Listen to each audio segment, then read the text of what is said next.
ఒకసారి Einstein railway స్టేషన్‌లోకెళ్ళి రైలు ఎక్కుతాడు. రైలు ఎక్కిన తర్వాత అప్పుడు టికెట్ కలెక్టర్ వచ్చి టికెట్ అడుగుతాడనమాట.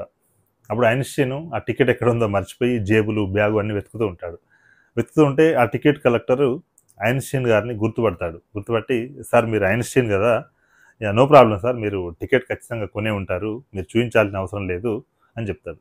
చెప్పినా గానీ ఐన్‌స్టీన్ అలానే వెతుకుతూ ఉంటాడు. వెతుకుతుంటే, "సార్ ఎందుకు సార్ వెతుకుతున్నారు? మీరు ఐన్‌స్టీన్ అని నాకు తెలుసు.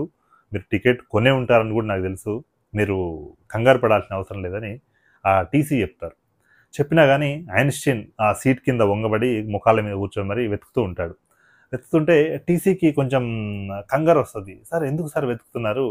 మీకు చెప్పాను గదా! మీరు చూయించాల్సిన అవసరం లేదని" అంటే అప్పుడు ఐన్‌స్టీన్ ఒక మాట చెప్తారు. "అది కాదయ్య బాబు, నేను టికెట్ వెతికేది నీకు చూయించడానికి గాదు. నేనెక్కడ దిగాలో మర్చిపోయాను" అని చెప్తాడనమాట. ఆ టికెట్ మీద రాసి ఉంటది కదా! ఎక్కడ దిగాలో, అందుకే వెతుకుతున్నా అని చెప్తాడు. సో, ఐన్‌స్టీన్ తన పుస్తకంలో రాస్తాడనమాట. సో, మన జీవితంలో గూడా మనకో లక్ష్యం ఉండాలి. ఎక్కడికెళ్ళాలో తెలియాలి. తెలియకపోతే నాలాగానే డెస్టినేషన్ లేని ప్రయాణంలా ఉంటుంది. ఖచ్చితంగా మీరు ఎక్కడికెళ్ళాలో ఓ లక్ష్యం పెట్టుకోండి. ఏం సాధించాలో ఓ లక్ష్యం పెట్టుకోండి అని ఆ పుస్తకంలో రాస్తాడు.